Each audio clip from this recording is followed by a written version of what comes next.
bagi orang-orang yang mengamalkannya. Apabila kita membacanya waktu sujud terakhir sembahyang duha 14 kali cukup. Jadi sembahyang duha 2 rakaat misalnya, sujud terakhirnya kena. Nah, Allah akan memberikan kita dengan namanya Al-Wahhab itu satu kekayaan, setidak-tidaknya kaya hati.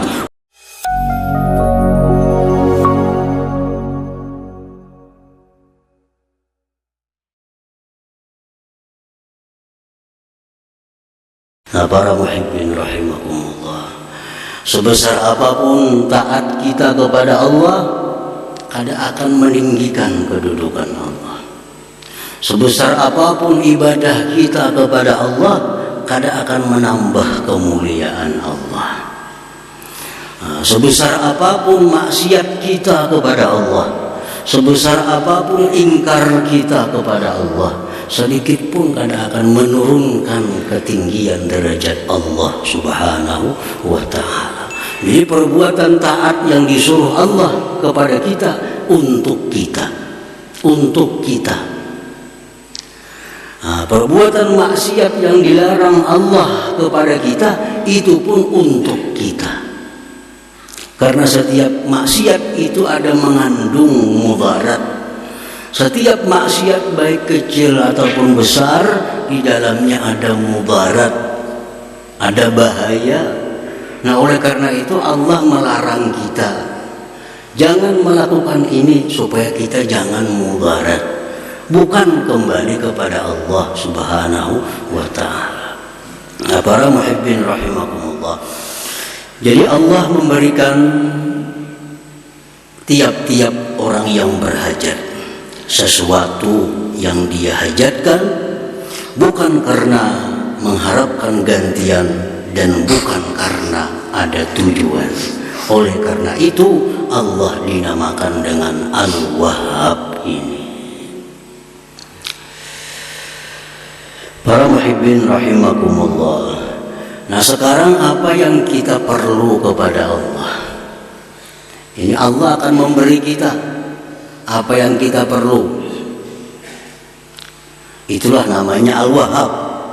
Apa yang paling kita perlukan, apa yang paling manusia butuhkan.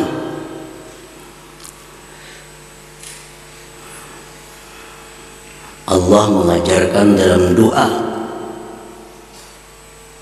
pada kitab sucinya Al-Quran, wahab lana min ladunka rahmah innaka antal wahhab. Berikanlah kepada kami dari sisi engkau itu rahmat, bahwa engkau sungguh maha pemberi. Jadi yang paling kita butuhkan, yang paling kita perlukan adalah rahmat Allah Subhanahu wa ta'ala. Nah, apa itu pengertian rahmat secara lengkap? Rahmat itu biasa ringkas disebut kasih sayang. Nah, pengertian rahmat itu secara lengkap oleh ulama dijelaskan bahwa yang namanya rahmat itu mencakup 6 perkara. Jadi bila kita minta, ya Allah berikan hamba rahmat, berarti ada 6 yang kita minta. Apabila Allah memberikan kepada kita rahmat, berarti salah satu di antara 6 ini yang dia berikan kepada kita. Nah, pertama yang disebut rahmat itu husulul iman wat tauhid wal ma'rifah bil qalbi. Hasilnya iman, tauhid, ma'rifat di dalam hati. Itu rahmat. Kita nih bisa beriman kepada Allah, itu dapat rahmat Allah. Kita bisa mentauhidkan Allah, itu kita dapat rahmat Allah. Kita bisa mengenal Allah, nama-namanya, mengenal sifat-sifatnya, berarti kita dapat rahmat Allah. Nah, pertama itu hasilnya keimanan, tauhid, ma'rifat di dalam hati. Nah, itulah bagian pertama dari rahmat. Yang kedua, husul nurit ta'at wal ibadah fil jawarih. Hasilnya cahaya taat dan ibadat pada anggota tubuh. Kita menuntut ilmu sekarang ini, berarti kita dapat rahmat. Berarti kita dapat rahmat. Kita membaca Al-Quran, berarti saat itu kita dapat rahmat. Kita sembahyang, kita baca salawat. Nah, saat itu kita dapat rahmat Allah Subhanahu wa ta'ala. Nah, bagian yang kedua dari rahmat itu adalah hasilnya taat ibadah di anggota-anggota tubuh kita. Nah, itu rahmat juga ngarannya. Kita kawa sembahyang, berarti kita dapat rahmat. Jakanya kita kada dapat rahmat, kita kada kawa sembahyang. Jakanya kita kada dapat rahmat, kita kada kawa kumpul di sini. Jakanya kita kada dapat rahmat, kita kada kawa baca Al-Quran. Karena dapat rahmat itulah kita bisa sembahyang, kita kawa nuntut ilmu, dapat rahmat. Yang kedua, yang ketiga, husulu suhulati asbabil ma'isha minal amni was-sihhati wal kifayah. Yang namanya rahmat itu hasilnya kemudahan, sebab-sebab kehidupan, keamanan, kesehatan dan kecukupan. Nah, itu rahmat. Kita ini aman. Kada ada perkelahian, kada ada permusuhan, kada ada peperangan. Berarti kampung itu kampung yang dapat rahmat. Kita sehat, kita cukup dalam kehidupan, itu berarti dapat rahmat Allah. Yang keempat, husulu suhulati sakaratil maut, hasilnya kemudahan waktu sakaratul maut. Kita dapat kemudahan sewaktu menghadap Israel. Israel itu pasti datang kepada kita. Kita pasti bertamu lawan Israel. Ada yang sulit, ada yang mudah. Nah, kalau kita mati dalam keadaan mudah, berarti dapat rahmat kita. Dapat rahmat. Nah, yang kelima, husulu suhulatis su'al bil qabar. Hasilnya kemudahan menjawab munkar nakir di kubur. Marabuka jar munkar nakir, mudah menjawab Allahu Rabbi. Wa man nabiyyuka, siapa nabi engkau? Muhammadun Nabi. Mudah. Nah, kemudahan menjawab munkar nakir itu rahmat Allah. Rahmat Allah.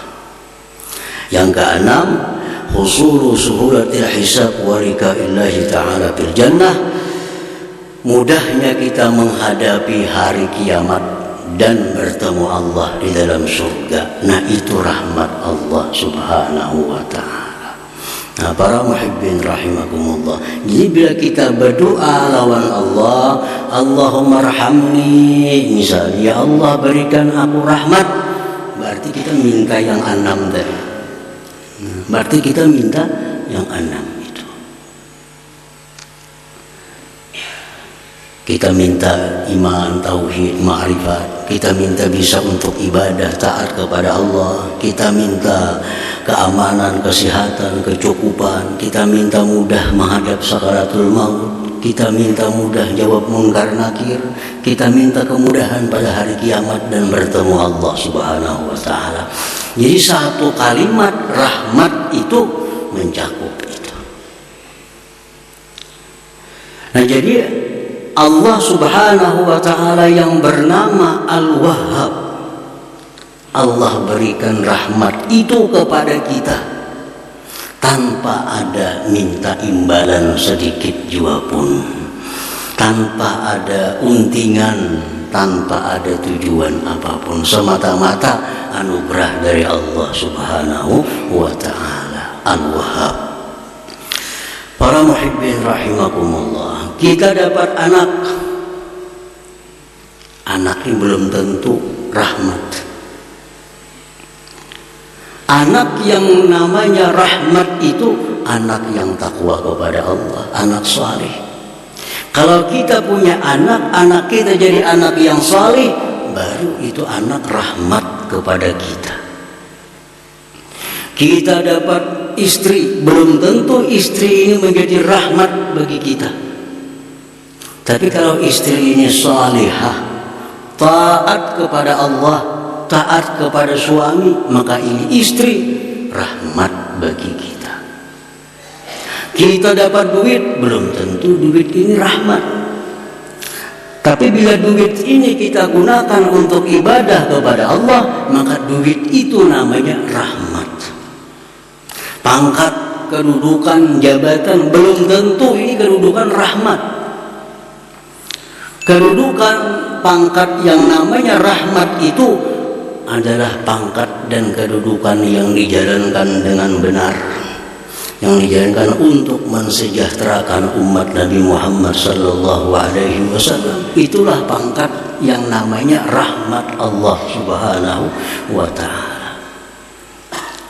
Jadi setiap rezeki dari Allah belum tentu nikmat. Setiap nikmat belum tentu rahmat. Rezeki ini ada yang halal, ada yang haram. Nah, rezeki yang halal disebut nikmat.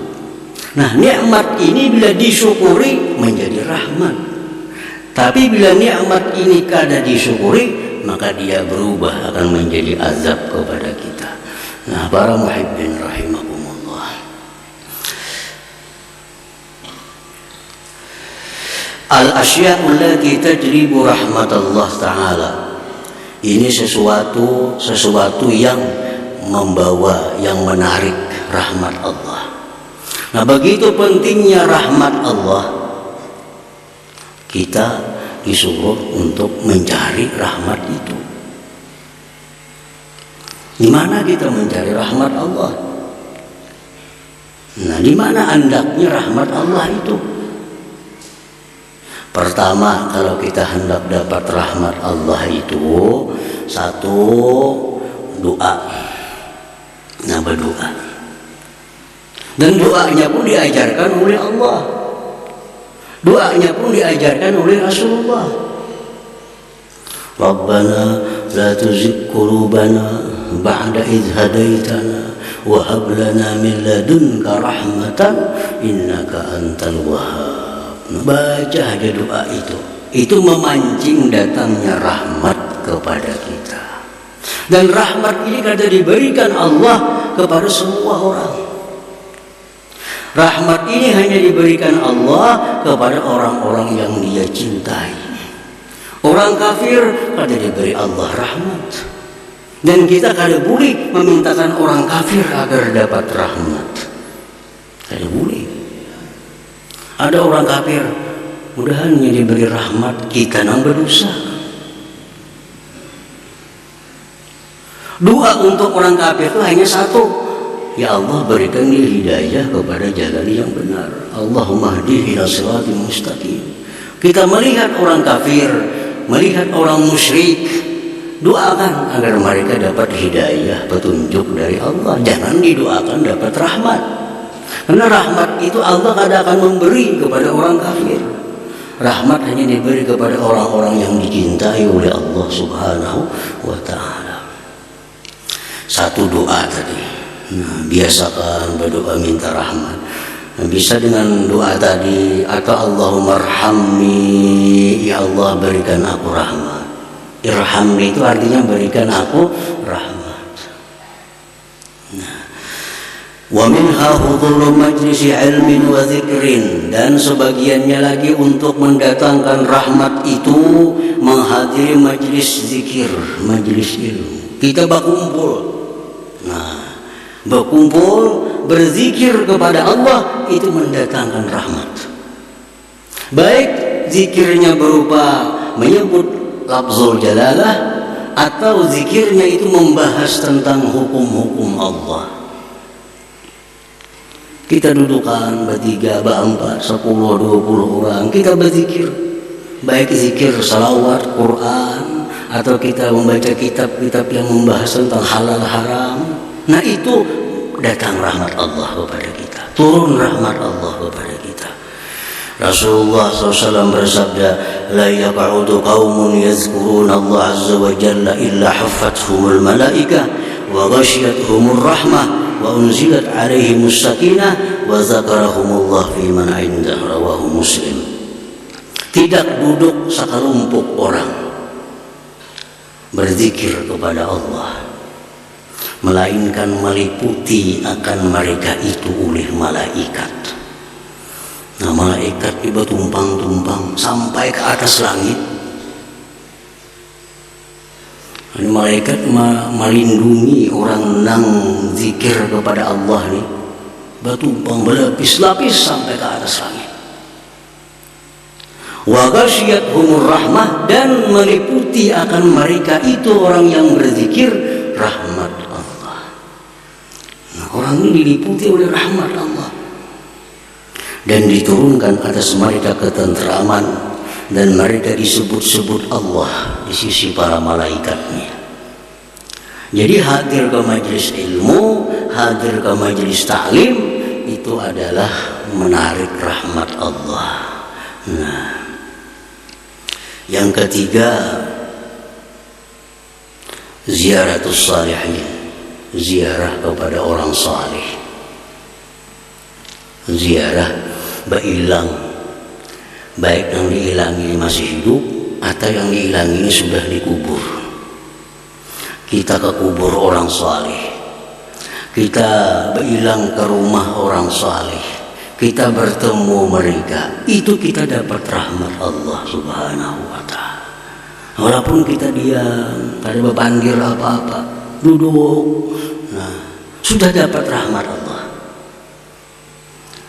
Nah, Imam Sufyan ibn Uyainah mengatakan, inda dzikris salihin tanzilur rahmah. Ketika kita menyebut nama orang saleh, kita dapat turun rahmat Allah Subhanahu wa ta'ala.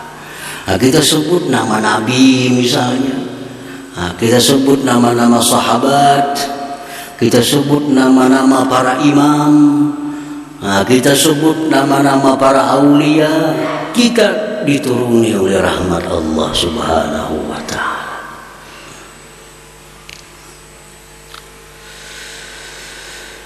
Wa minha, dan setengahnya lagi, al-i'tikaf fil masjid, i'tikaf di masjid. I'tikaf itu ada syarat baca Quran. I'tikaf itu ada disyaratkan sembahyang. Kita duduk di masjid, niat i'tikaf, satu mat itu guring, ada bapak guring, i'tikaf. Rasulullah SAW bersabda, man tawadda'a fi baitihi fa ahsana wudu'ah thumma atal masjid fa huwa zairullah wa haqqul mazur ay yukrima zairah, rawahu Tabarani wa sahhah. Ujar Nabi, siapa yang berwudu di rumahnya dengan wudu yang sempurna, yang baik, kemudian dia datang ke masjid, maka dia ini disebut zairullah, mailangi Allah. Disebut mailangi Allah. Jadi kita berwudu di rumah, nah, dari mana kabar wudunya? Asal wudu yang baik. Kita datang ke masjid, kita disebut mailangi Allah, ujar Nabi kita. Dan pastilah yang diilangi itu Allah, artinya ayyukrima zairah, memuliakan orang yang mailangi. Kita aja mau ada orang mailang, kita muliakan dengan jamuan minuman atau sebagainya, apalagi Allah. Nah, cuma Allah menjamu para tamu-tamunya dengan rahmatnya. Jadi kita berkumpul di masjid, ini macam-macam fadilatnya. Antara lain kita duduk di masjid ini, pada hakikatnya kita mailangi Allah Subhanahu wa ta'ala. Dan wahakun, pasti alal mazur, yang diilangi Allah memuliakan tamunya. Jadi orang yang suka ke masjid, duduk di i'tikaf, itu orang yang selalu dapat rahmat Allah Subhanahu wa ta'ala. Wa minha qiraatul Quran, baca salawat, itu semua memancing kita untuk selalu berada dalam rahmat Allah Subhanahu wa ta'ala. Para muhibbin rahimakumullah. Al-mu'min bismillahil wahhab, orang yang beriman dengan nama Allah Al-Wahhab. Al-Wahhab adalah yang memberi tanpa ada mengharapkan imbalan apapun. Nah, kalau kita beriman, kita percaya bahwa Allah itu Al-Wahhab. Allah memberi tanpa minta imbalan sedikit pun dalam bentuk apapun. Kita selaku manusia, hambanya yang mengimaninya, ayyati ma yamlikuhu liwajhillahi ta'ala wahdah la lilusul ila na'imil jannah awil hadhari min azabin nar aw lihazzin ajilin aw ajil. Nah, kalau kita sudah beriman kepada Al-Wahhab sebagai nama Allah, maka kita memberikan sesuatu yang kita miliki kepada orang lain semata-mata karena Allah. Semata-mata karena Allah, bukan untuk masuk surga, bukan untuk selamat di neraka, bukan untuk apapun. Kita memberikan kepada orang sesuatu yang kita miliki semata-mata karena Allah. Itulah orang yang beriman kepada nama Allah Al-Wahhab ini. Jadi ini memberi sesuatu bukan untuk supaya selamat. Ini memberi sesuatu bukan untuk minta puji. Dia memberikan sesuatu bukan untuk masuk surga.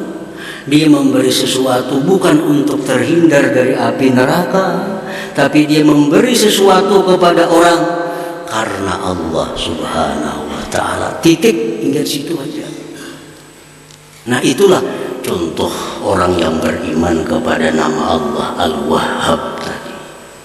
Jadi kalau usah lagi kita bersedekah supaya harus cukup karena Allah. Dan apabila kita memberi sesuatu itu karena Allah, semua yang lain itu mengikuti, akan datang dengan sendirinya, walaupun kita kadang mengharap, walaupun kita kadang meminta. Kita memberi makan orang karena Allah, otomatis Allah akan beri dia surga. Akan Allah jauhkan dia dari neraka. Dia akan dapat pujian dan dicintai oleh hamba-hamba Allah, walaupun itu di luar daripada harapan kita. Tapi kalau kita memberi supaya dipuji orang, belum tentu dipuji orang. Kalau kita memberi supaya dihormati orang, belum tentu dihormati orang. Tapi kalau kita memberi karena Allah semata-mata, semua anak lain akan kita dapatkan. Nah, jadi itu buah iman daripada nama Allah Al-Wahhab. Allah Al-Wahhab memberikan kepada orang tanpa ada tujuan apapun. Nah, kita pun memberikan kepada makhluk Allah tanpa tujuan apapun selain karena Allah Subhanahu wa ta'ala. Nah, para muhibbin rahimakumullah, para ulama banyak yang mengatakan bahwa Al-Wahhab ini mempunyai berbagai macam khasiat bagi orang-orang yang mengamalkannya. Antara lain, kalau kita membaca Al-Wahhab karena Allah Subhanahu wa ta'ala, kita akan diberikan oleh Allah pertama kekayaan. Maksud kekayaan hati. Hati kita ini merasa kita ini kaya. Hati kita merasa bahwa kita ini cukup. Nah, Al-Wahhab, apabila kita membacanya waktu sujud terakhir sembahyang duha, 14 kali cukup. Jadi sembahyang duha 2 rakaat misalnya, sujud terakhirnya kena ya Wahhab, ya Wahhab, ya Wahhab 14 kali diamalkan. Nah, artinya diamalkan tuh hari-hari. Nah, itu kemarin diamalkan namun sesekali manu kadang manu itu lain mengamalkan orangnya, ini diamalkan hari-hari. Nah, Allah akan memberikan kita dengan namanya Al-Wahhab itu satu kekayaan, setidak-tidaknya kaya hati. Nah, kaya hati. Nah, itu sudah dimujarab, dianggap mujarab oleh para ulama. Artinya kada saya berdua ulama yang mengatakan itu mujarab.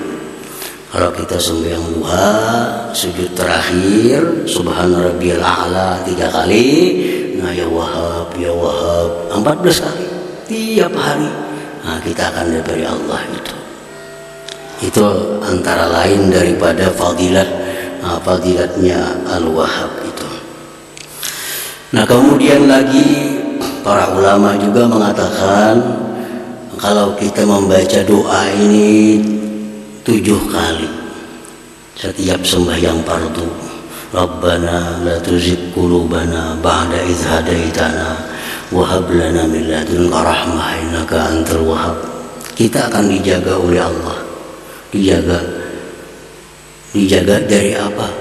Dari ikut aliran-aliran yang sesat,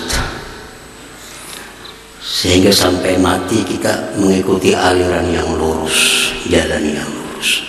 Rabbana la tuzigh qulubana, wahai Tuhan kami, jangan kau condrongkan hati kami, ba'da idh hadaitana, sesudah engkau beri kami hidayah.